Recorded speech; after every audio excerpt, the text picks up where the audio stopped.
Hai,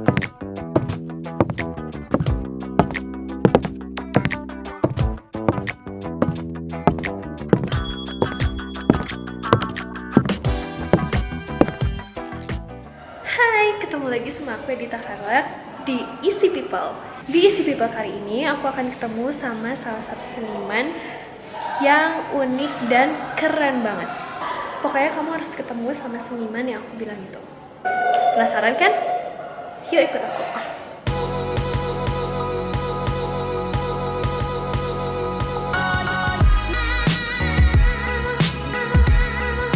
Halo Pak.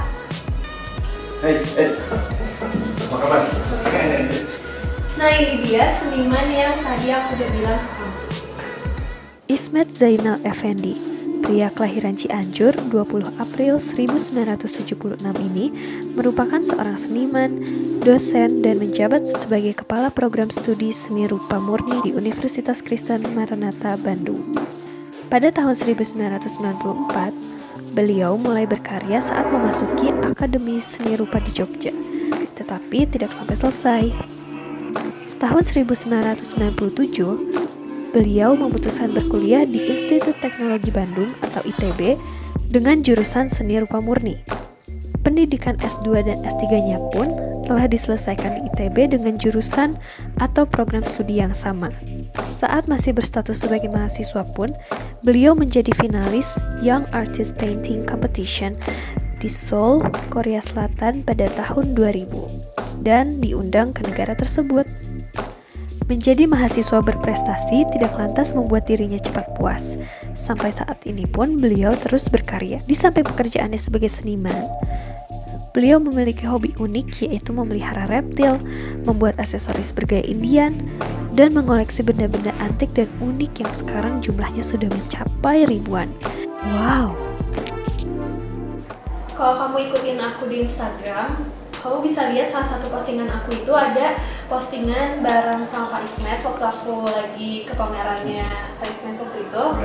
Dan di situ kamu bisa lihat-lihat karya-karya Pak Ismet yang unik dan keren-keren. Sebenarnya waktu kuliah dulu itu aku udah sering banget lihat karya-karyanya Pak Ismet. Cuma masih ada satu pertanyaan yang bikin aku bingung. Karya Bapak itu termasuk karya yang seperti apa dan gayanya apa gitu, Pak? Oke, jadi karya saya itu menitik beratkan kepada karya-karya dark art ya, kalau jenis karya itu. Dark art itu artinya ya seni-seni yang mengangkat sisi buruk manusia gitu, kegelapan, entah itu dosa, kematian, neraka, segala macamnya itu diangkat ke permukaan, terus dipresentasikan dalam bentuk karya seni. Kalau style sendiri sih sebenarnya lebih ke post-surrealism ya. Post-surrealism itu melanjutkan surrealisme yang di era modern. Nah sekarang saya lanjutkan lagi dengan figur-figur yang memang tidak realis gitu, jadi artinya ada di alam fantasi, alam mimpi gitu. Saya hadirkan kengerian, kebrutalan, dosa, segala macam ke permukaan hanya untuk menyampaikan pesan ke masyarakat bahwa ini loh ada sisi buruk dan ini harus dihindari justru gitu. Nah ini masyarakat diharapkan justru tidak melakukan hal-hal yang jelek gitu, sehingga dia bisa mendekatkan diri kepada Tuhan dan intinya adalah untuk menjadi berbuat baik justru. Tapi saya menyampaikan itu dengan cara-cara yang mengangkat hal-hal yang gelap seperti itu. Setiap karya itu kan biasanya ada cerita-cerita di baliknya, Pak. Kalau buat Bapak sendiri, karya-karya Bapak itu pada umumnya menceritakan tentang apa? Oke. Jadi karya-karya saya itu tema umumnya secara global gitu, sebenarnya mengangkat hal-hal yang sifatnya spiritual. Jadi saya mengangkat sisi spiritual, agama, ketuhanan, surga dan neraka, hal-hal yang berhubungan dengan kematian segala macam. Nah itu sebenarnya garis besar dari tema saya itu sebenarnya. Jadi apa itu dosa? Konsepnya apa? Nah itu saya elaborasi, saya baca referensi, lalu saya angkat ke permukaan bahwa dosa itu seperti ini, efeknya adalah ini, akibatnya seperti ini, lalu perbuatan-perbuatan apa yang mengandung dosa itu gitu. Nah ini yang harus dihindari. Jadi sebenarnya saya seperti berdakwah tapi lewat karya sendiri. Jadi tema-temanya tema-tema sebenarnya mendekat ke spiritual, religius. Konsumsinya adalah konsumsi batin. Jadi bukan lagi ngomongin hal-hal yang sifatnya duniawi seperti politik, ekonomi segala macam, itu saya tidak tertarik. Saya lebih tertarik ke hal-hal yang spiritual. Makanya butuh perenungan, kontemplasi, butuh referensi yang banyak, terutama dari kitab suci. Untuk menciptakan satu karya aja saya butuh referensi banyak banget. Kemarin itu saya sempat baca-baca gitu Pak tentang dark art di salah satu artikel. Nah itu katanya seniman-seniman dark art itu biasa menuai pro dan kontra. Kalau buat Bapak sendiri pernah mengalami itu atau enggak? Sering banget. Jadi bagi saya itu sebuah konsekuensi dari seniman yang mengangkat hal-hal yang dark art itu tadi ya. Karena pasti audiens atau pemirsa itu dia melihat secara visual. Ya seperti karya-karya begini kan saya mengangkat hal-hal yang brutal gitu ya. Hal-hal yang sifatnya devilis gitu. Devilis itu yang figur-figur demons, setan gitu, iblis itu diangkat. Seolah-olah saya pro hal itu, padahal kan sebenarnya sebaliknya. Yang saya ungkapkan itu justru bukan itunya gitu, tapi bahwa ini ada, ini eksis dan ini harus dihindari sehingga kita harus lebih mendekatkan diri kepada Tuhan. Gitu. Nah, kemudian konsekuensinya adalah seniman-seniman seperti itu dia akan mendapat celaan gitu, seolah-olah memang kita aja, saya juga sering dianggap sebagai pemuja setan, sebagai ahli neraka atau apa gitu ya, karena memang tampilan saya dan karya-karya saya itu secara visual menunjukkan hal itu gitu.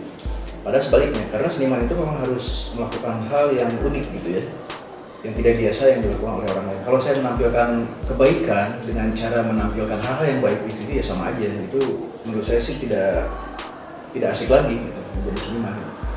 Justru saya memutarbalikkan hal itu. Tapi pada konsep sebenarnya bahwa kan sebenarnya setan juga diciptakan oleh Tuhan. Dia diciptakan oleh Tuhan, neraka juga diciptakan oleh Tuhan, dan itu kan sebenarnya harus kita tahu juga konsep-konsep itu bukan harus dihindari, tapi untuk lebih meningkatkan potensi iman kita sehingga kita lebih dekat dengan Tuhan dan menghindari hal ini yang buruk-buruk itu. Sebenarnya itu intinya gitu. Ya perkara orang setuju atau enggak secara visual, ya pasti ya banyak yang kontra gitu. Tapi setelah kita jelaskan, setelah dia bisa jelaskan tentang konsep utamanya gitu, ya rata-rata memang mereka mengerti gitu. Akhirnya ternyata ada di balik hal-hal yang brutal, yang gelap itu ternyata ada yang terang dan baik gitu. Seperti itu. Kalau inspirasinya itu dari mana Pak?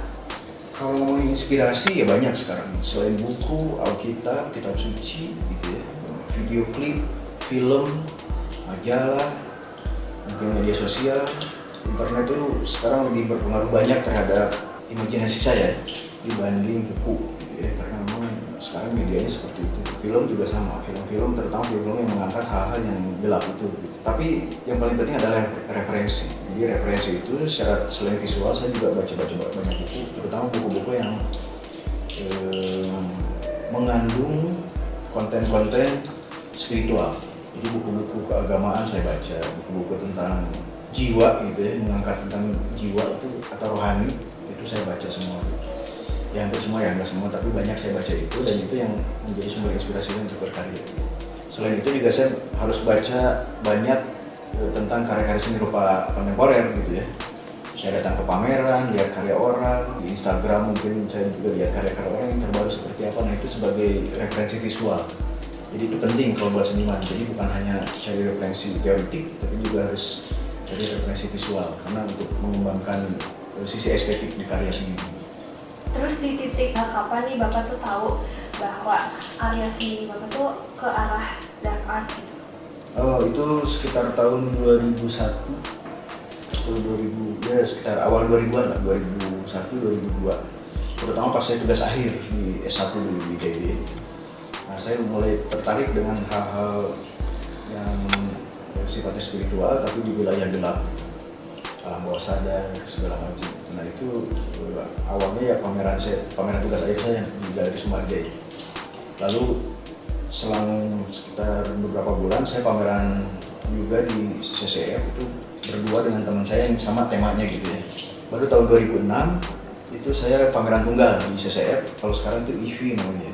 CCF itu saya pameran tunggal, dan itu tahun 2006, dan itu lumayan membludak ya si pemirsaannya, terutama anak-anak muda pada datang semua dan sangat antusias karena terus terang itu baru di Bandung terutama ada pameran tunggal seni rupa yang menampilkan dark art sepenuhnya gitu. Kebetulan kan CCF itu temboknya hitam semua tuh. Jadi cocok banget pas gua display karya-karya gua dark art, temboknya hitam, terus gue pakai lilin-lilin gitu ya.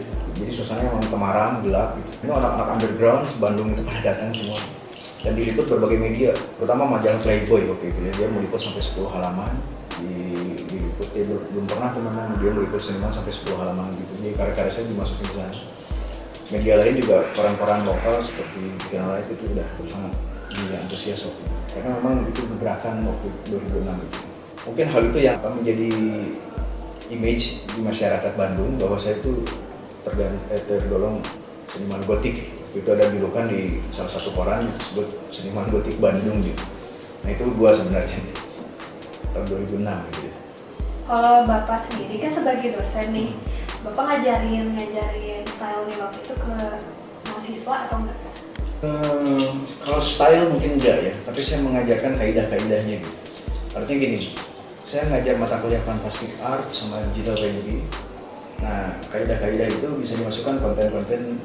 Ini di salah satu mata kuliah Fantastic Art itu salah satu temanya adalah splatter. Nah, splatter itu kan mengangkat hal-hal yang gelap itu permukaan jadi ilustrasi terapan. Nah itu biasanya saya masukkan tuh kaidah-kaidah dark art di konten splatter pada kelas Fantastic Art atau pada kelas digital painting juga sama. Jadi kalau style saya pribadi ya nggak boleh ditularkan, kan ini bukan kursus gitu ya kalau kuliah itu kan. Jadi saya hanya menyampaikan kaidah-kaidahnya aja, nilai-nilainya, nilai filosofinya terutama ke dalam pengajaran mata kuliah tertentu gitu. Fantastic Art dan digital painting terutama. Kalau untuk penilaiannya itu gimana Pak? Kan biasanya tuh pasti mahasiswa tuh punya karya yang beda-beda gitu kan. Terus Bapak maksudnya sebagai dosen itu melihatnya gimana? Apakah harus sesuai? Iya. Jadi kriteria penilaian itu macam-macam ya. Di salah satu mata kuliah itu berbeda dengan mata kuliah yang lain. Kalau di mata kuliah Fantastic Art ya pertama ya dia harus sesuai tema. Lalu dia kepiawaian menggunakan medium, entah itu pensil warna, cat air, cat minyak segala macam. Ketiga finishingnya seperti apa si karya itu. Jadi ya yang terakhir adalah absensi segala macam lah itu proses itu, asistensi. Tapi yang paling utama adalah bahwa dia ngerti apa yang dia kerjakan, lalu dia bisa mempresentasikannya gitu. Nah itu nilai paling baik seperti itu. Jadi sebenarnya kan kalau proses belajar itu kuliah kan bukan mencari hasil karya seni yang bagus di mahasiswa, tapi sejauh mana si mahasiswa itu bisa mengaplikasikan ilmu yang dia dapat. Perkara bagus enggaknya itu belakangan nanti juga dia karena waktu dia terus-terusan berlatih biasanya karyanya jadi lebih bagus. Jadi Bapak nggak pernah pelit nilai ya Pak? Kenapa? Nggak pernah pelit nilai? Enggak dong. Gue sih nilai itu yang terbaik saya berikan ketika si anak itu memang itu yang tadi dia semangat menciptakan karya, punya motivasi, dia juga punya keinginan lebih gitu untuk menciptakan karya, bukan sekedar mengerjakan tugas, gitu, tapi dia menciptakan karya. Nah itu biasanya ya biasanya sih nggak ada salahnya masih nilai maksimal, nggak pelit dong. Jadi buat kamu yang pengen belajar langsung sama Pak Ismet bisa masuk ke jurusan seni rupa murni ya Pak di Universitas Kristen Maranatha Bandung. Pak bisa diceritain nggak beberapa karya Bapak gitu buat di-share ke teman-teman semua? Oke. Mungkin ini aja dulu ya. Iya Pak. Ya. Jadi karya ini kalau lihat komposisi kan dia balance ya, kanan kiri sama seimbang gitu. Jadi ini balance formal namanya. Saya sebenarnya di sini menceritakan tentang surga dan neraka. Jadi ini judulnya Elysium and Tartarus. Elysium itu surga, Tartarus itu neraka. Ini juga kan simbol ketuhanan. Jadi saya mencoba menyeimbangkan antara kebaikan dan keburukan, antara surga dan neraka, antara malaikat dan iblis gitu ya, antara siang dan malam, gelap dan terang gitu. Jadi ini juga teksnya juga mengarah ke sana gitu. Jadi semua tentang hal-hal yang bertentangan gitu ya. Dua hal yang bertentangan tapi sebenarnya dalam satu kesatuan. Nah ini sebenarnya menceritakan tentang hal itu, tentang kehidupan dan kematian misalnya kayak gitu ya. Dan penyeimbangnya adalah hal-hal yang spiritual itu tadi tentang ketuhanan. Atau yang ini sebenarnya karya tentang mitologi. Jadi saya mencampur adukan antara kebudayaan mitologi dari Eropa gitu ya, dari Asia, terutama dari Asia Timur. Gitu. Jadi saya mencampur adukan seolah mengagin silangkan gitu antara konsep-konsep mitologi yang ada di dunia gitu ya, dari berbagai kebudayaan. Nah, jadi kelihatan bahwa ini mix banget gitu. dari warna, dari teks, gitu, dari figur gitu. Jadi ini sebenarnya menceritakan tentang mitologi yang kami silamkan. Ini kalau nggak salah yang ada di pameran Bapak ini. Waktu itu dipamerkan ya. Kebudayaan ini disimbolkan dari berbagai macam ya, dari tato, gitu ya, dari gestur, dari teks, tulisan, simbol-simbol yang lain juga sama. Jadi semua mix gitu ya, antara simbol yang satu dengan yang lain. Ini sama dengan karya yang ini syarat dengan simbol. Semua simbol gitu ya, dari berbagai kebudayaan ini saya tampilkan aja semuanya gitu. Eklektik namanya ya. Eklektik itu memadankan, saya comot sana sini gitu ya, simbol-simbol lalu saya terapkan dalam satu figur. Nah ini dua dimensi. Yang 3 dimensi juga seperti ini ya sama. Jadi ini salah satu karya tugas akhir saya waktu S1 dulu. Nah ini saya abadikan, saya simpan. Ini sama, jadi terbuat dari benda-benda yang saya temukan di jalan gitu ya. Saya nemuin apa, saya tempelin terus dirangkai gitu sedemikian hingga ini yang sempat saya selamatkan di tugas akhir. Ini judulnya post human, post itu artinya setelah human. Post human. Ya, jadi figur-figur setelah kita ini nanti figurnya seperti ini gitu bayangan saya. Gitu. Ini menurut gambaran pas. Gambaran saya waktu tugas akhir dulu gitu. Ya seperti itulah. Jadi memang mix. Kalau ini simbol yang dicampur adukan, di sini benda-benda temuan campur adukan. Jadi selain lukisan itu ada juga karya patung. Patung ya. Tapi ini lebih tepat disebut bricolase namanya. Kalau buat teknik pengerjaan karya-karya Bapak itu gimana? Oh, beda-beda. Jadi saya kan mengerjakan hampir semua karya dari mulai drawing seperti ini, lalu ada teknik kolase itu seperti itu, karya-karya yang di belakang gitu ya. Ada teknik cuman oil on canvas, ini oil on canvas seperti itu. Ada juga yang bricolase ini, jadi menempel-nempelkan benda-benda temuan gitu.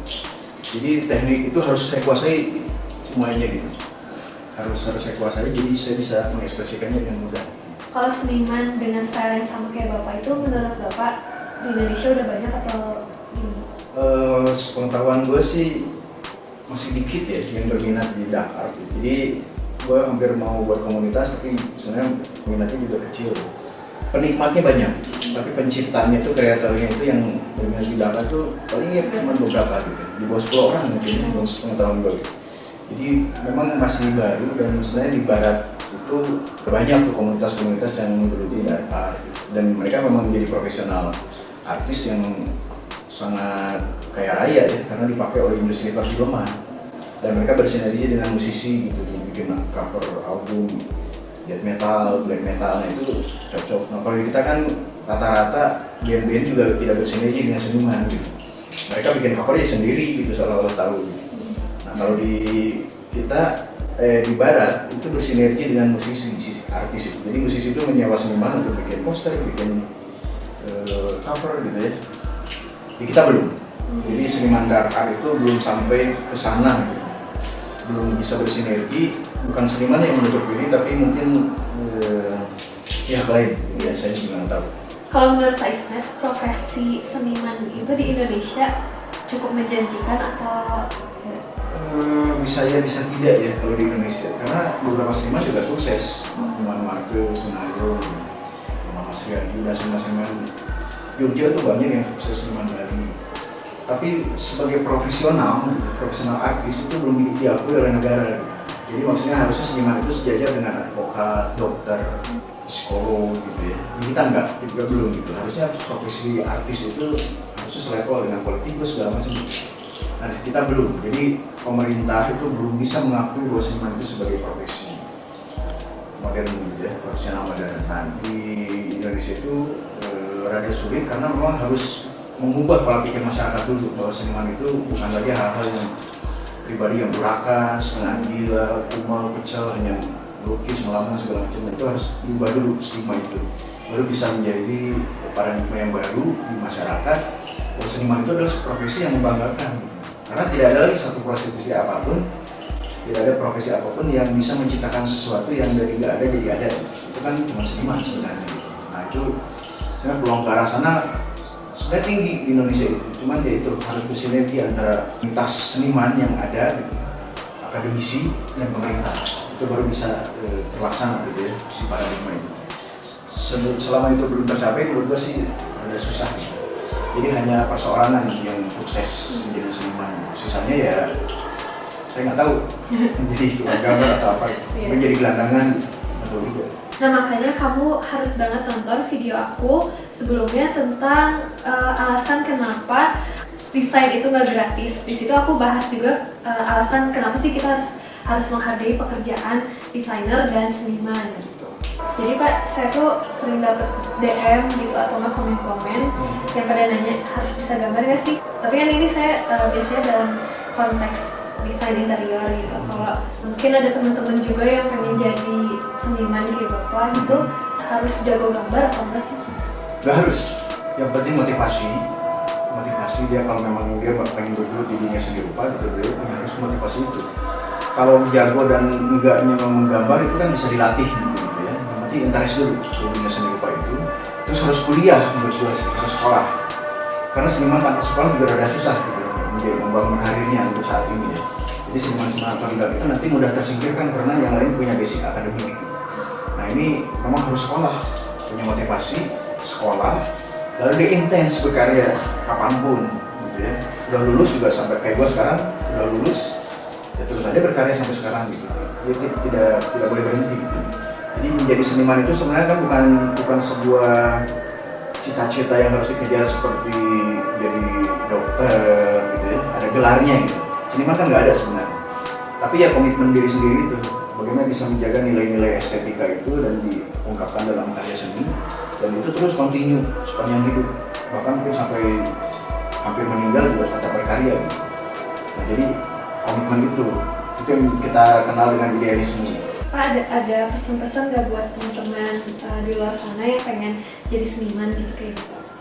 Oke, ada. Jadi gini ya, dunia seni rupa itu kan dunia yang unik ya, eksklusif, elit, dan tidak semua orang juga bisa mencapai ke sana. Jadi pesan saya buat kalian yang interest gitu ya, tertarik di dunia seni rupa, pertama adalah motivasi. Jadi tumbuhkan motivasi untuk jadi artis gitu ya, dalam tanda kutip seniman gitu. Itu motivasinya harus tumbuh kuat gitu dalam jiwa. Lalu cari sekolah seni rupa, terutama di Maranatha kan ada tuh seni rupa murni Maranatha misalnya gitu, atau di tempat lain. Nah setelah itu lulus berkarya terus kecil apapun, mau bikin sketsa, mau bikin fotografi, mau bikin apapun, digital painting, media apapun, mau video. Tapi berkarya itu harus dari waktu ke waktu, nanti jangan sampai berhenti. Mungkin menjadi seniman itu adalah tahapan yang paling lama gitu ya, dalam sejarah juga mengatakan seperti itu. Tidak ada seniman yang tiba-tiba jadi gitu instan. Jadi mereka juga harus step by step yang lama gitu. Ada juga yang cepat instan, tapi kan itu menurut saya sih tidak disarankan seperti itu. Jadi yang evolutif sifatnya gitu, pelan-pelan, perlahan, tapi juga nyampe juga daripada yang ya. Kalau yang revolutif itu kan instan gitu. Jadi seniman tapi nggak jadi seniman juga cepat gitu. Jadi menurut saya sih intinya adalah kembangkan motivasi dalam jiwa, lalu asah keterampilan melukis, menggambar atau apapun itu dengan cara berkarya terus-menerus seperti itu. Dan jangan lupa karya seni yang bagus secara estetik itu memiliki nilai yang tinggi, baik nilai estetik maupun nilai finansial. Jadi seniman berpotensi jadi orang kaya. Nah itu tadi pesan-pesan dari Pak Ismet buat teman-teman semuanya. Terima kasih banyak buat Pak Ismet sudah mau diganggu waktunya, dan terima kasih juga udah mau share ke teman-teman semuanya. Ya sering-sering. Iya. Semoga Bapak sukses selalu dan tetap bisa menginspirasi semua orang. Amin. Buat teman-teman yang mau lihat karya-karyanya Pak Ismet atau pengen lebih kenal lagi sama Pak Ismet, bisa follow Instagramnya di iz_hopai. Dan buat teman-teman yang masih penasaran tentang Pak Ismet, bisa tulis komentar juga di bawah atau langsung DM aku di Instagram. Nanti akan aku buatkan video part 2 kalau Bapak bersedia. Siap, bersedia. Dan terakhir, jangan lupa subscribe, like, share, and comment.